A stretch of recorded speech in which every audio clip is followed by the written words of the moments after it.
Bien, vamos con la última ponencia antes de la mesa redonda,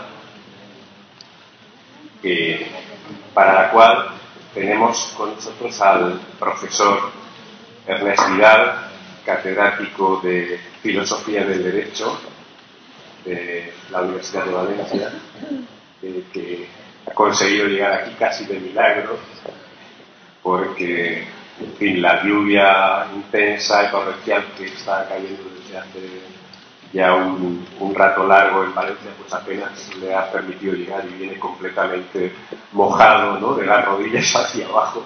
Tengo que dejar en la estufa alguna de las prendas de abrigo porque venía dentro empapado. Así que te agradecemos, Ernest, que a pesar de las dificultades hayas conseguido estar aquí y que lo hagas además como sueles hacerlo, con las ganas de comunicar, de transmitir parte de lo que ha sido una investigación tuya de muchos años, como es la crisis del Estado social. El profesor Vidal pues trabaja en el ámbito de los derechos humanos desde hace muchos años. Inició su investigación estudiando a Jean Lacroix, ha profundizado mucho en derechos de solidaridad, ha publicado abundantemente en este ámbito, en la interpretación y aplicación de los derechos fundamentales. No me extiendo porque sé que a él no le gustan excesivamente las presentaciones muy prolijas y, por tanto, les dejo para que escuchen sus palabras. Ya. Bien, bueno, pues aquí acá. Te lo agradezco, Pedro. Muchísimas gracias, buenas tardes, por decir algo. Me han dicho los organizadores que, y lo vamos a hacer breve porque igual tenemos que salir de aquí en barca o nos quedamos esta noche aquí. Si nos quedamos esta noche, pues hablamos todo lo que queráis, porque está cayendo la lluvia. Bien, el título de esta ponencia es sobre la neoeconomía, la crisis del Estado social, que es un poco lo que interesa. Yo quisiera empezar primero recordando, agradeciendo pues a los organizadores, a Darío, a todos los compañeros, pues esta oportunidad, también al Ayuntamiento de Valencia, y recordar que estamos en un foro que se llama Luis Vives, Joan Luis Vives, y yo quiero recordar esta figura. Es un atrevimiento por mi parte, sobre todo después de haber hablado a Augusto Montón, que es un especialista y ha hecho una magnífica tesis doctoral sobre él. Y recordaros que no es casualidad que escribió en 1525 De Subventione Pauperum, El socorro de los pobres, que es una obra fundamental para entender esto que llamamos la solidaridad del Estado social y la preocupación por aquellos que lo están pasando mal. Y fue escrita como respuesta al príncipe de Maquiavelo en conexión con la utopía de Moro, y en un momento en que Valencia era un foco cosmopolita, un modelo de sociedad civil, un modelo de preocupación social, un modelo también de civilidad y de comercio. Las primeras letras de cambio tienen origen aquí en Valencia, y desgraciadamente hoy eso se ha acabado, y si somos noticia por algo es por otras cosas como la corrupción y los escándalos, y yo creo que hay que recordar a Juan Luis Vives y encuadrarlo en estas cosas. Bien, dicho esto, unas ideas muy sucintas y rápidas sobre esto. Si muere el Estado social, morimos nosotros. Eso hay que tenerlo clarísimo. No podemos vivir sin el Estado social. Pensar lo que pasa a nuestro alrededor, pensar los recortes, sanidad, pensiones, educación, trabajo, nos va en ello la vida. Y el Estado social no es un invento, es una necesidad. Y es una necesidad que surge con los antecedentes que queráis nos podríamos remontar. He citado también a Vives en El socorro de los pobres, pero vamos a ponernos una fecha. 6 de enero de 1941, si no recuerdo mal, el discurso de Roosevelt a las Naciones Unidas sobre las 4 libertades. freedom for expression, freedom of religion, freedom for one, freedom for fear. Libertad contra el miedo, contra la desgracia, contra la inseguridad. Piero Sambalón, un autor que ha escrito mucho sobre esto y que es un referente, dice que el Estado social sustituye a la providencia y la incertidumbre divina por la certeza de la providencia estatal. Libera del miedo. Y fijaros, se han cambiado las cosas. En su tiempo, Hobbes y Maquiavelo vendían miedo, pero ofrecían seguridad. Ahora, en cambio, el Estado vende miedo y no da ninguna seguridad. Esa es la crisis que tenemos hoy. Y esa es el referente para que veáis que esto del Estado social y la idea de esta de recuperar la soberanía sobre la economía y recuperar los derechos, pues es importante. Bueno, pues fijaros esa fecha, 1941, esas discursos de las 4 libertades, y justo enseguida que da lugar al New Deal, y en pocos años se suceden también unos acontecimientos fundamentales. Se constituyen las Naciones Unidas, se publica en Inglaterra el informe Beveridge, que es la gran carta de los derechos sociales, la gran carta del Estado de Bienestar. Se publican las constituciones de posguerra, la italiana y la alemana, con un sentido social muy fuerte, muy acentuado, que conjugan eso que nos ha dicho Augusto y que también habrá dicho Encarna, no lo ha podido oír, la recuperación de la política, de la buena política, en la idea de dignidad, libertad, igualdad y solidaridad de la persona, en el respeto por los derechos, en la exigencia de los deberes positivos. Solo os hablará estos días que viene Emilia Bea, pero también es importante la idea de la subsidiariedad y la idea de la solidaridad. Todo eso está conjugado en esas constituciones de posguerra, a las que luego siguen la española, la portuguesa, pero en las constituciones, la ley fundamental de la Constitución italiana, está ese entronque del respeto a la persona, a la libertad, a la seguridad, en definitiva el respeto a la dignidad, con la exigencia de los derechos sociales. Y se constituye también la Unión Europea. Yo creo que también hay que rescatarlo y hay también que pensar, si antes he dicho no podíamos vivir sin el Estado social, tampoco podíamos vivir sin la Unión Europea.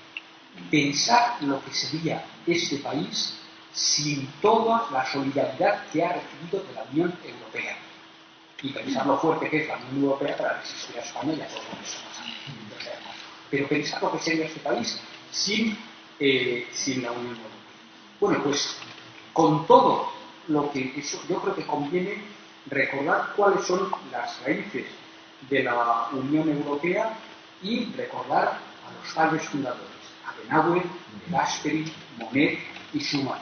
Y estos dijeron algo muy importante: dignidad, libertad, igualdad y solidaridad. No hablaban del mercado, como desgraciadamente ahora, hablaban de estos valores. Y dijo Jean Monnet: no aliamos estados, unimos personas. Por lo que acaba de decir el profesor Augusto Monzón sobre la subsidiariedad. El asunto es empezar desde abajo y no construir desde arriba. Unimos personas sin etiquetas, sin carnets de identidad, sin estatutos de ciudadanía que separan y que excluyen. Pensar, por ejemplo, la ola de xenofobia que se ha desatado, que está muy desatada en su momento, contra los humanos y contra los santos. O pensar, por ejemplo, en el acrónimo de los PIGS: Portugal, Italia, Grecia, España, y PIGS en inglés externos. Afortunadamente con esto ya se ha acabado, y fijaros, lo he sacado de internet, esto es de la semana pasada. El Shadow Report de Caritas Europa sobre Missing the Train for Inclusive Growth, perdiendo el tren, perdiendo la oportunidad del crecimiento inclusivo. Y ahí se refiere no a los PIGS, sino a los países débiles. Bueno, pues esta preocupación, esta idea por los valores y no por el mercado, por la idea de una economía subordinada a la dignidad de la persona, a la libertad, a la igualdad y a la solidaridad, es algo que está en las raíces del Estado social, que no es, como ha dicho antes el profesor Monzón, pues una construcción, no debería ser una construcción burocrática o estatalista, y eso. Ojo, Yo no digo menos Estado y más sociedad civil. Yo digo más Estado, un Estado fuerte, porque quiero un Estado fuerte, justo y solidario, que sea fuerte con los débiles y no sea débil con los fuertes. Me parece una indecencia que el Estado respalde, por ejemplo, el 1911 del Código Civil, con todos los bienes presentes y futuros y los desahucios y todas estas cosas, que proteja a los bancos y no a las personas. Yo no quiero ese Estado, y creo que aquí nadie lo cree. Y queremos un Estado fuerte con los débiles y no débil con los fuertes. Que no se allane a las grandes compañías, a los bancos, a las grandes corporaciones y que defienda a aquellos a que tiene que defender. Que defienda la dignidad, la libertad, la igualdad y la solidaridad de las personas. Y eso significa querer más Estado. Pero también quiero más sociedad civil. Y la sociedad civil no es el mercado. La sociedad civil es el voluntariado. La sociedad civil es la cooperación. La sociedad civil es la solidaridad. La sociedad civil son las relaciones comunitarias. Y aquí hay que recuperar una idea muy importante, creo que el profesor Ballesteros ya os habrá hablado de ello, insisto, la economía civil de mercado, frente a la economía política, frente al dictat de pues esto es lo que hay. Y cuando uno dice esto es lo que hay, Hegel dice lo que hay, lo real es lo racional. Y por ahí mal vamos. Cuando se dice eso, mal vamos. Hay que recuperar civilidad. En ese sentido, Estado fuerte, sociedad civil también fuerte. Y la sociedad civil no es el mercado. La sociedad civil, que también es el mercado. Y el mercado, ojo, sometido a férreas reglas. Hombre, no es casualidad que nos vengan ahora los liberales y digan, no, desregulación, desnormatización, desformalización, para que aquí hagan cada uno de la cosa. Y no se trata de eso, se trata de todo lo contrario. Hay un libro que os recomiendo en Las fábulas de los derechos humanos de Stephen Hughes, en que dibuja varios territorios. Libertaria, ahí vale todo. Y precisamente el Estado social dice, no, ahí no vale todo. Ahí hay cosas que no son de recibo. Y hay cosas que a los mercados no se les deben de dejar hacer.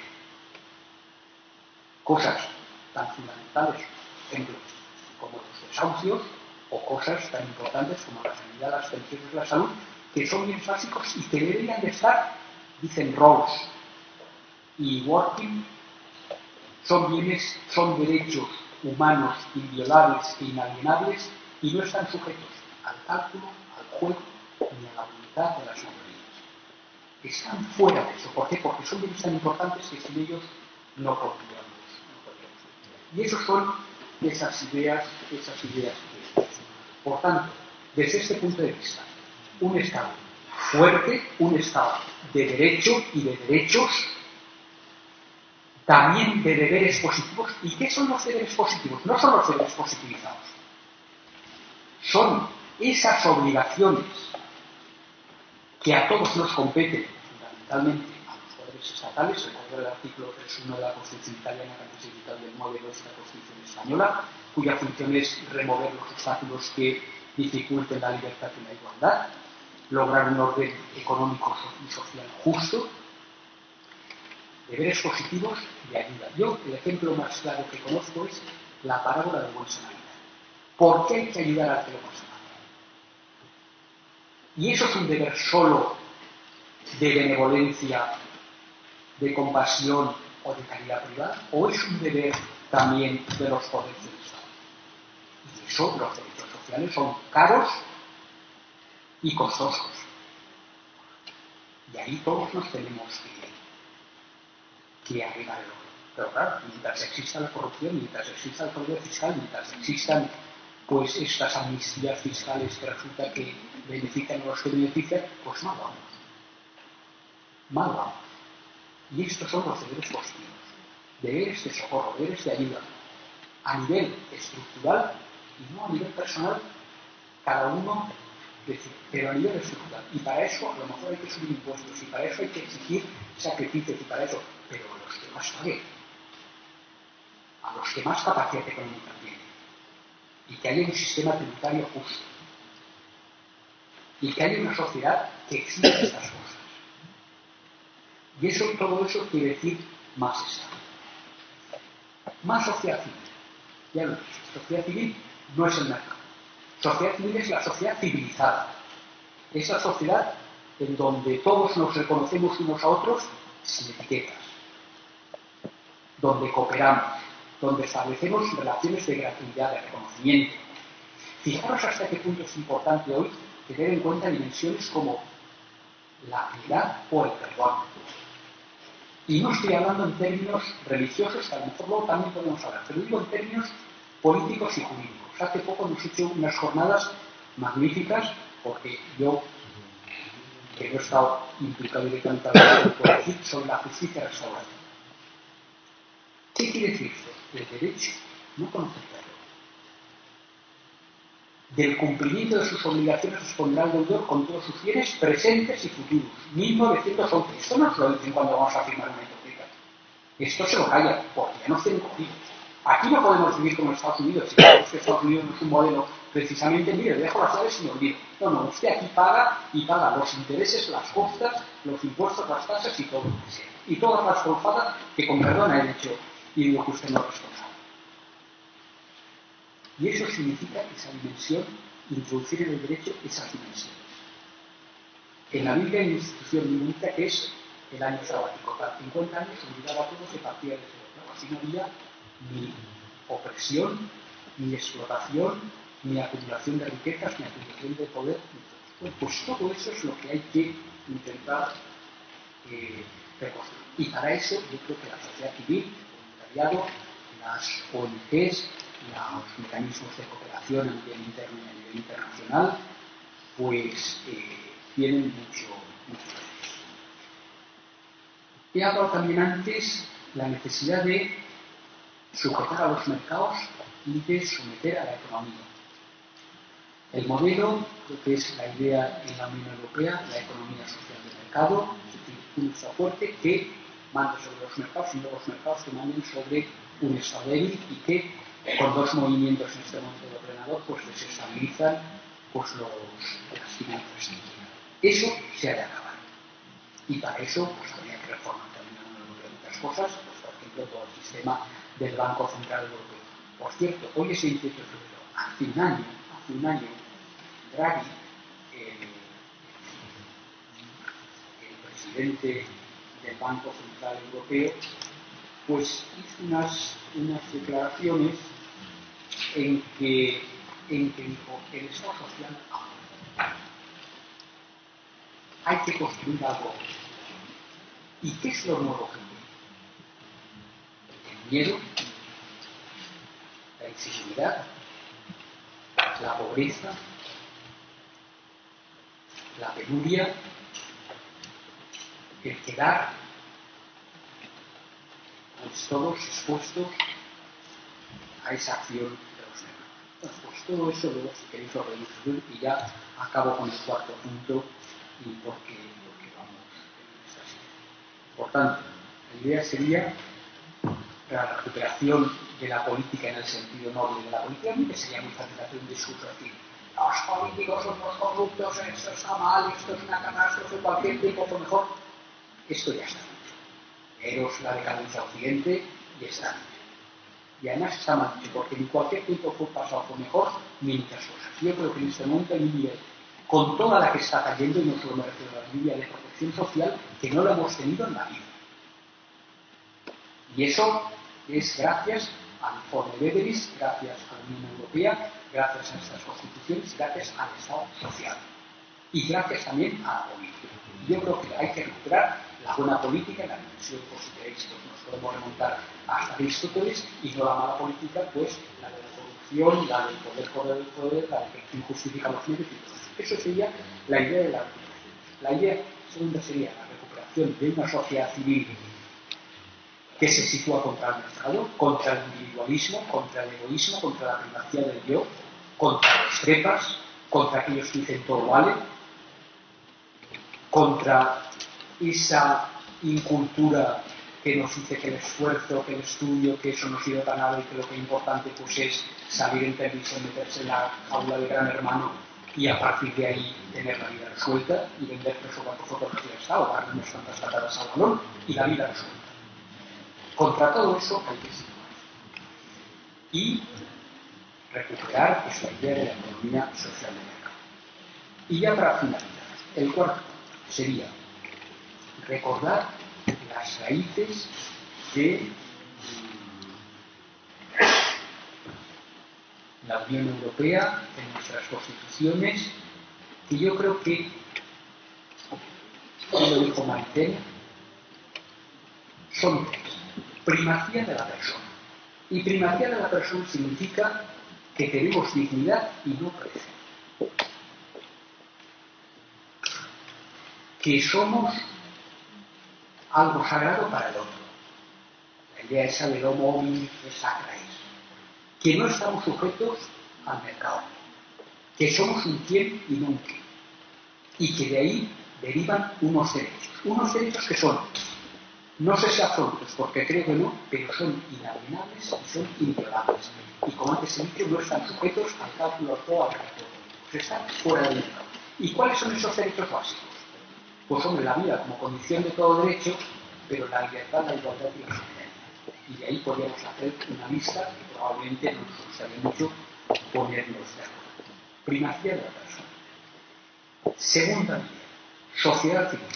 Sociedad civil que no es el mercado, que es la idea de la subsidiariedad que antes os he dicho a un punto, que es empezar desde abajo, que es que el Estado no haga aquello que otros hacen mejor y que lo pueden hacer, que se quede como árbitro, como una instancia ajena, que dé juego a todo este marco amplísimo de la sociedad civil, insisto, y en tercer lugar, un Estado social. Un Estado social, me perdonáis, pero me parece un oxímoron, una contradicción.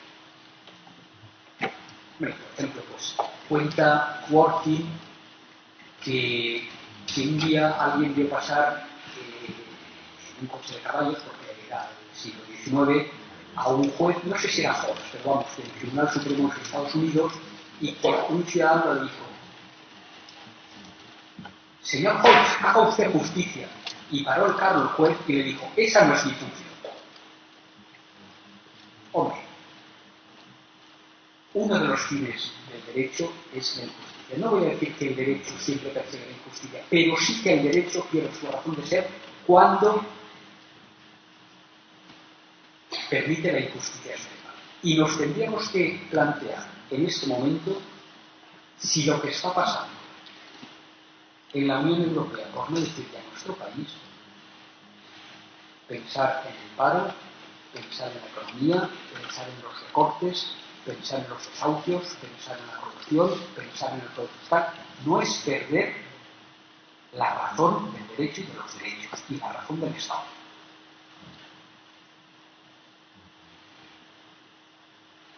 Y mal vamos si perdemos esa vida.